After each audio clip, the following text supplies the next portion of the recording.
Yeah.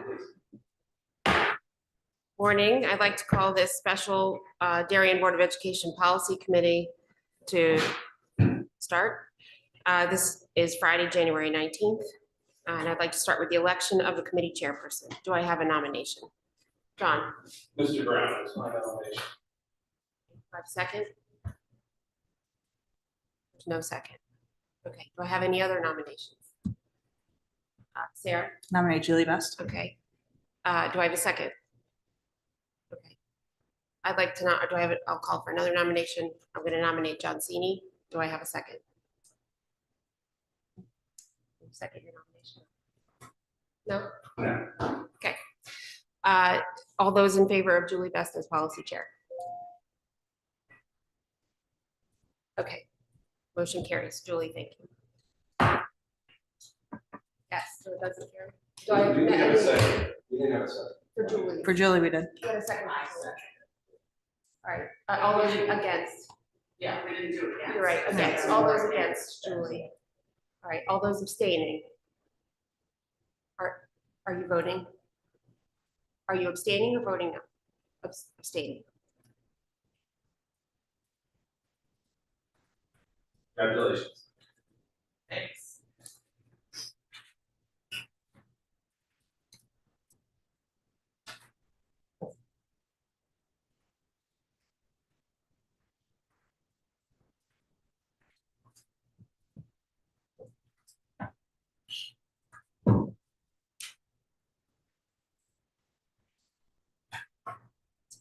Good morning. We have a handful of policies to review this morning. Marge, I think I'll turn it directly over to you. So the plan is to continue with the policy audit. There is one that we're going to finish with from personnel, and as some additional policies come up that need important changes, that's why, for example, policy 5275 is on. But let me just say first, policy 4430, those are technical revisions to the sudden cardiac arrest awareness policy. So the reason we went back to policy 5275 is because there have been changes regarding Title IX, so that the definition prohibits discrimination on the basis of sexual orientation and gender identity, but also clarifies the appeal process in case parents or staff want to pursue an appeal.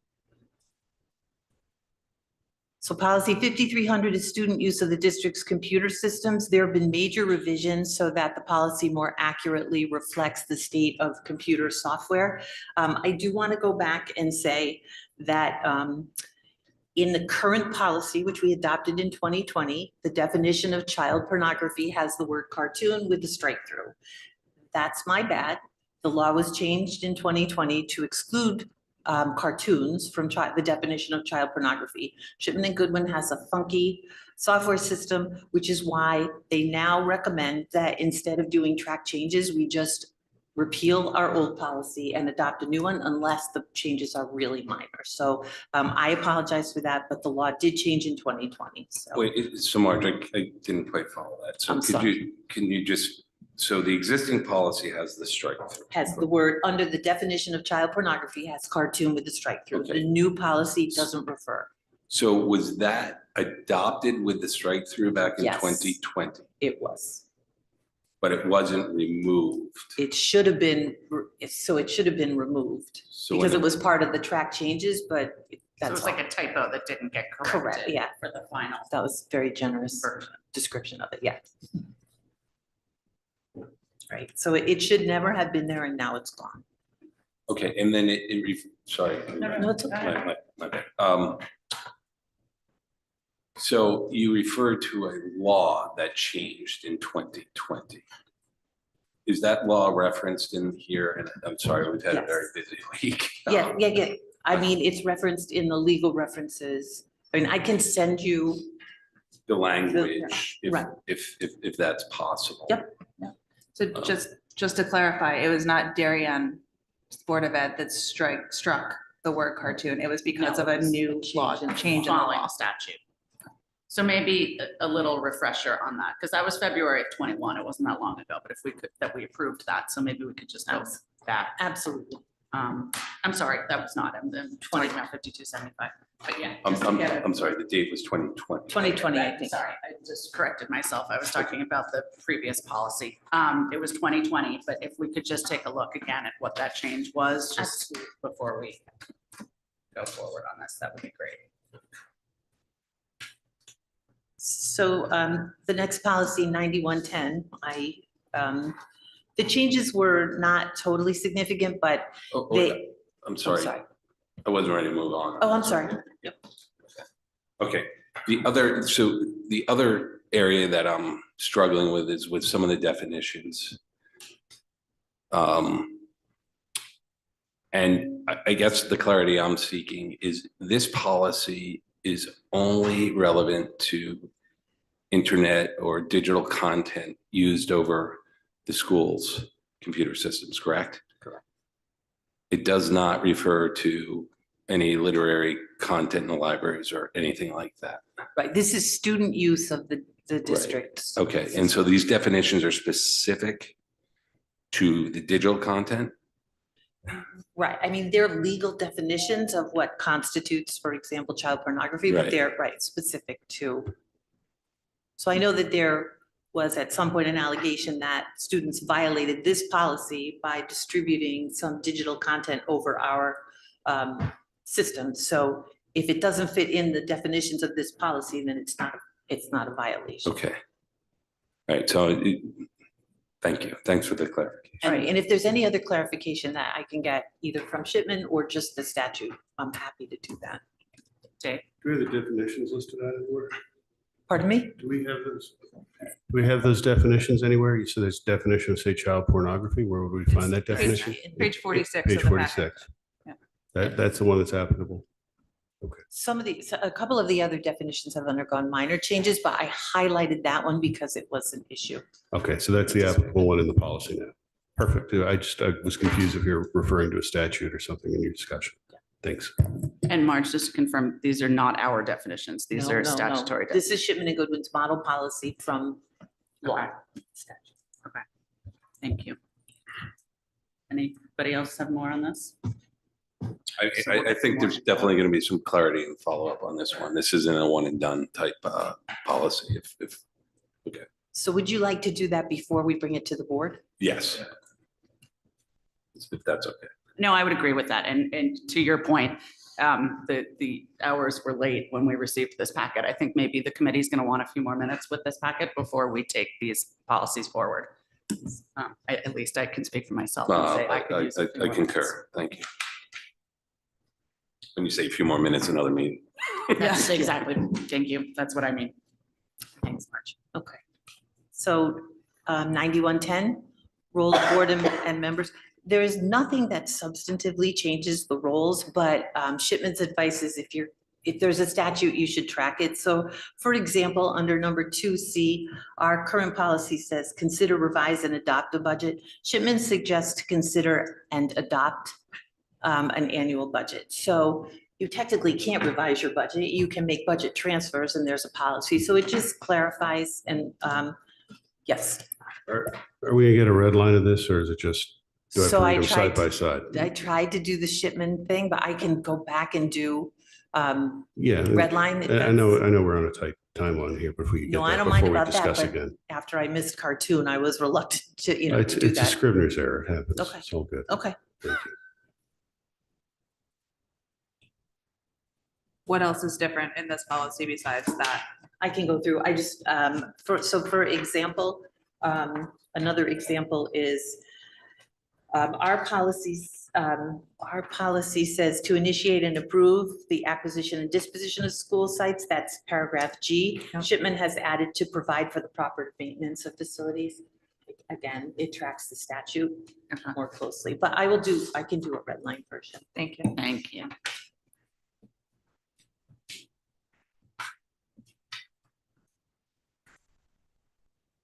So I don't know whether it would be more helpful for me to just go back and do the red line. I mean, so transaction of business, there is a red line version. Actually, Dave, did sorry. you have a comment or question?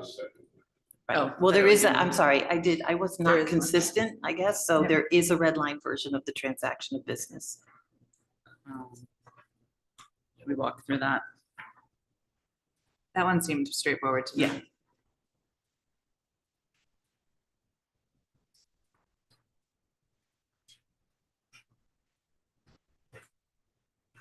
Anyone have any comments or questions on that particular policy? Or No. would you like to reserve the right to have comments or questions on it next time we meet? It's fine as well. Why don't we keep everyone open, just given, again, we got these materials and everybody's under the gun, so there's no blame here, but it's just late. No, I hours, agree. so Is that, That's fine. there's no There's no time. time. pressing no, urgency to moving these no. forward to the full board. I think that's fair. Okay, so there are no changes in policy 9130 oath of office. It just tracks the statute. So for the conflict of interest, I did have a conversation with Jessica Richmond Smith. The suggestion is that if a board member has any direct pecuniary interest, which is a term of art, so some of the language that we have is a little unclear, they really just need to recuse themselves. Paragraph 1 says that they will not have any direct pecuniary interest at all. So either a board member would need to resign, or we would need to not do business with that entity, which Jessica thought was prescriptive, and I agree. So the changes in paragraph 2 have been vetted by Shipman and Goodwin, but also reflect what most districts do, is you just disclose and recuse. So paragraph 3, it's nice to give some guidance, but it's not enforceable as a policy. So, to say it's not the intent of the policy, just, I think, and Jessica and I think, doesn't really make sense. And then the final paragraph, old paragraph 5, now 4, says that the board will not hire anybody who's related or any close relative, the definition is there, to either the superintendent or any board member. So Jessica Smith thinks that that is too restrictive, and that if perhaps there's a genius math teacher who's related to you, that we should hire them anyway. I think it's easier if we just draw a line and don't, wade into that territory, but I have no real skin in the game, so I think it's a decision for the board to make. What is the standard practice in other districts? There isn't really. She said it sort of runs the gamut. She said this is actually the most prescriptive that she's seen. Alan, for you, in your decades of doing this, have you ever come across an issue concerning this matter? Not directly, I had indirectly, actually, Mrs. Adley was the nurse supervisor, but she was contracted out through the Visiting Nurses Association, but it still was that's the closest I've come to it, but some people, for superintendents, some would have that your spouse or significant other can't be employed, or it's just not as limited as this. So this is, clearly these are the board's policies, but do you have an opinion as to what this should be? Or may I lead with a question in that, the board really doesn't have the hiring decision other than the superintendent, right? So perhaps, and if this has been a practice, we just limit it to the superintendent for the board, as a member of the board, right? I'm sorry, so the board, I wouldn't want to hire my wife as the superintendent as a board member, correct? Because that's the only hiring decision we truly have. We have appointment decision, but not hiring. So that's a line I'd like to draw. It's as unlikely as it would be. But 2, the other question I have is, could the board restrict the superintendent from hiring a family member into the district? Yes. So, and you have to sign off on every hire? The superintendent? Certified hires, yes. Yes. So I would propose that be considered. Okay. Let's think on that. And noodle over it if you have any other suggestion.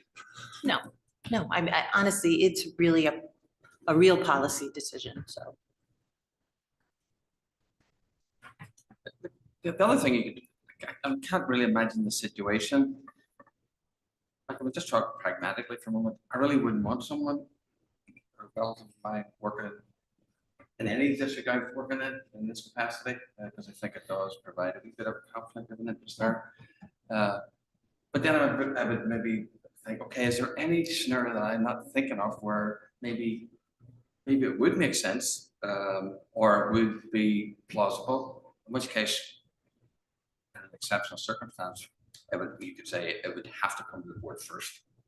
Like, just to maybe provide for that unique one that I can't even think about, to be honest with you. Generally, I wouldn't want that. I don't think it's probably a good idea in general, certainly for the superintendent's relation, right? Not for other teachers or otherwise, but I would be happy enough with that position. But I'd also like, if you want to do a wee clause that if that was the case, it would have to come with for a board approval. And maybe we do the same for board. For a board member. Yeah. Just Because so I think that- that's the more, thinking pragmatically, that's the more possible situation is that Mrs. Sini wants to be an elementary school teacher and that's, I think that's a more, that could happen more likely than not.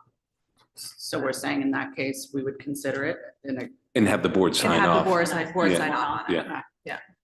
Is that, I just question whether you want to be in that position, but if you want to, there's nothing legally that prohibits it. And from my own perspective, I'm not so much worried about the board perspective of it, to be honest with you.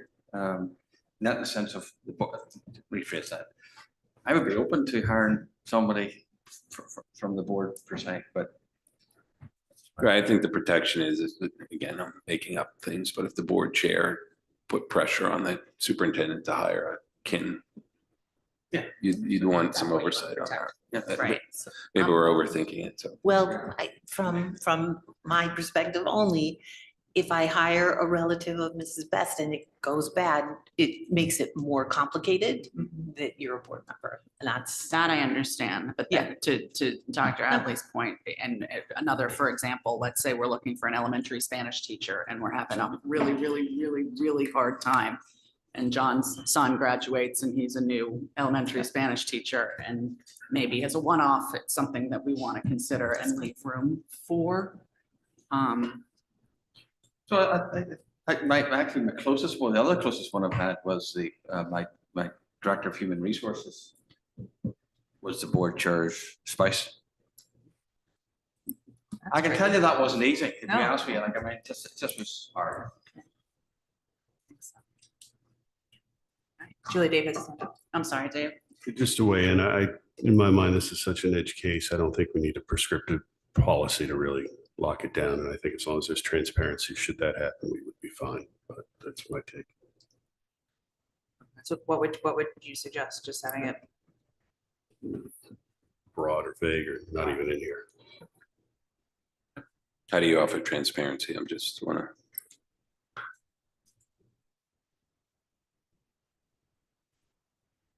Well, I I guess. get where you're going. Yeah, I mean, I guess it would depend on the position, right? Is the board going to interview that person or not, or vote on it? I mean, you could do something like that or some other formality to just make sure everybody's clear.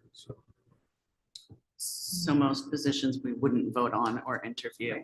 So it would only be if we made a provision that we would do that in this circumstance. Is that correct? I think vague maybe is a good direction to consider on that, meaning leave some room for interpretation should a need arise, but maybe could we look at something? so is In the that, vague are we department? back to prior approval? Because we can draft language that says prior approval of the board. I think we I are. think Okay. that- Does I that, think we'd is like that to broad look. enough? Do you Yeah. think? I mean, I want to read it, but Yeah. yeah, Yeah. that's, I think we'd like that's to the look at it. gist. Yeah. Or gravamen, whichever word I you think that prefer to makes mean, sense. gist. There is a nepotism policy which says that you can't hire anybody who's going to supervise a direct relative. So you couldn't hire a relative as a superintendent, for example, because you Okay. supervise, but Okay, wouldn't cover everything. okay. Probably somewhere where at least the board are apprised of it as opposed to interviewing the person. Yes. Yes. Okay. Okay, thanks much. That makes sense. All right, so 9150, the recommendation is to repeal because all of this is statutory, and in the town charter, the qualifications, this doesn't add anything. Any questions on that? It's nice language, but yes. It's nice probably not language, but- Enforceable right. as policy. Right. So filling vacancies on the board, some of them are just stylistic, some of the changes are stylistic, like the paragraph 1. Paragraph 2, making it so prescriptive about the form, you wouldn't, it could just be a technicality that could invalidate a resignation. It just doesn't make any sense. So those are the changes. Just think, I mean, we had to closely examine this one earlier this year, or last year, I suppose. Is there anything in here that we thought didn't work, was challenging to work around? Dave? Oh, sorry. Yeah, I mean, I didn't want to interrupt the conversation, Sarah. I guess just I see the town clerk mentioned here as a strikeout, Marge. And is that statutory or is that just notice that they have to inform? So that would be my only question there. It's not in the charter. It's not in the charter. Okay. That the letter needs to be addressed to the town clerk. So the letter could be accepted by the board chair and then transmitted, but there's no, But notice has to be provided to the town Yes. clerk, whether that's via the letter directly or via the chair. So I think we probably want that concept in there because it wouldn't be intuitive to me to notify the town clerk without the guidance in here. And then generally, I personally would like to spend some time on this one and not just move it today. 100% agreed, because I got to reflect on our experience, because there were some nuances that needed to be clarified. I think that's fair. so paragraph 5, I think is one of them that's in the town charter. That language is from the Okay. town charter. And Dave, just to make sure I heard you, you were saying that you would like to look at a provision where that stipulates that the town clerk needs to be informed, not necessarily that the letter has to be addressed to. So if I wasn't sitting in this meeting and, didn't know the conversation here, and I just pulled this policy off the shelf and read it, I would have no idea that I need to loop in the town clerk. Understood. Thank you. So we'll check the town charter and see what the requirements are. Yeah, and I mean, I get your point. It doesn't matter who the notice is, but like, I wouldn't be like, oh, I Yep. mean, wouldn't spring to mind. And then if there's a resigning member should provide the Board of Education at the earliest possible, like, it's a little Yeah, wishy, that's right. little. So we could so- strike that. I wanted. Yeah, I you to mean, be or able to- combine the boats to Dave's point to adopt that, but also the board chair should know or something. Yeah. So maybe we can combine the two to meet that. But again, yeah, a little more time would be great. Sounds good. Does anybody have thoughts now to discuss, or we just want to wait?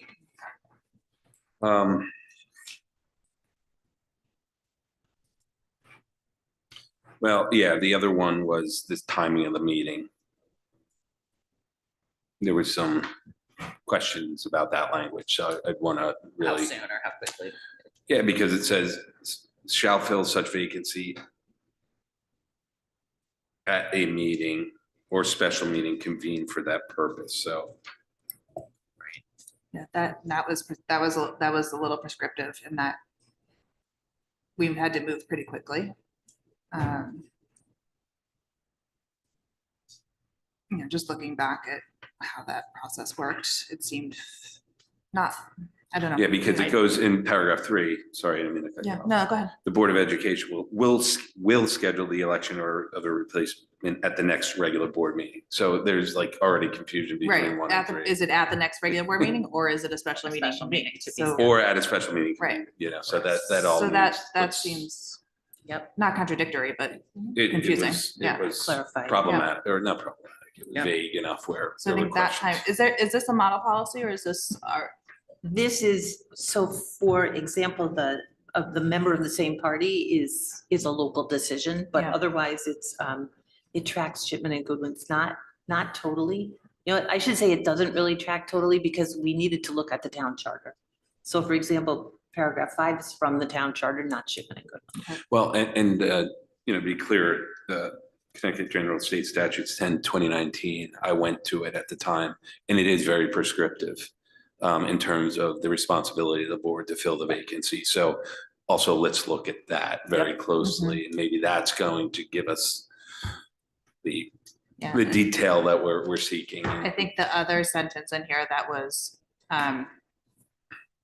that brought conversation was the board may consult with the appropriate town committee for its recommendation. And I'm wondering whether that needs to be in here or Dave?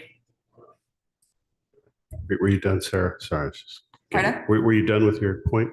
Yeah, go ahead. Oh. I was just, I don't know that what to replace it with, but that was just one of the sentences that brought conversation among the community when we had to go through this. Got it. Thanks. I guess, Marge, I'd be curious to see Shipwin's model just for comparison purposes and realize that there's going to be some Darien town specific things. Mhm. And then in terms of the May, with whether it be the town committee, whether it be DTC, RTC, whoever TC, I found this unclear and I'm not sure that we actually followed a good process last time. So I think we need to have explicit language in there to make sure we don't do this in the same way we did last time. So I think this definitely needs to get punched up. I don't know exactly how to do that at the moment, but would like to spend some time because I think that needs to be clarified.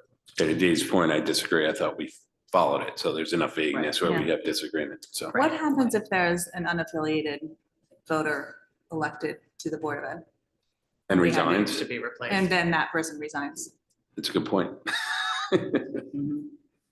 So Because Marge, you just said that the stipulation that the replacement needs to be in the same party of the person who left the board is our ad. It's not a model policy or statute. Well, no, but that's be in, careful. that's Let's in go the back to town the charter statute. says it has. But not the model, not the model Okay. policy. But the Okay. town charter does say that it needs to be replaced with the same Yes. political party, but Okay. what Thank happens you. if there's an unaffiliated voter? I mean, I feel like that group of our town is growing.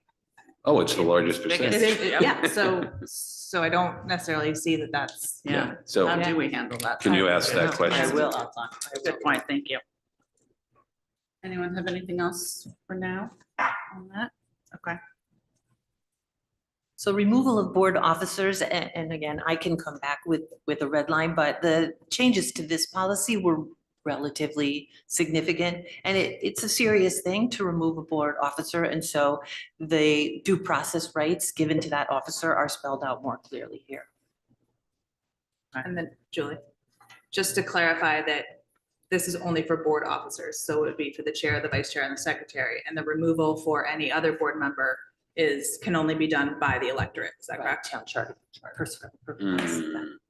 don't even know if you can, only through an election, you know. I think there may be a recall provision, but I'll check. Yeah.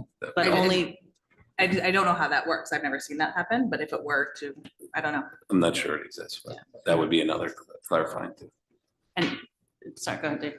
Sarah, you enumerated the 3 full board officer positions. Does this not include subcommittee or other? I don't know, what is the So- definition of an officer of the board? So maybe we need clarity on that. I think it's Marge. just the 3, I but think it's that just- my understanding is just the 3, but I don't know that for sure. I don't believe you're an officer of the board. You would be considered an officer to serve a subcommittee. That would be good to check. And this is for removal from the office, not from the Yes. board. Correct.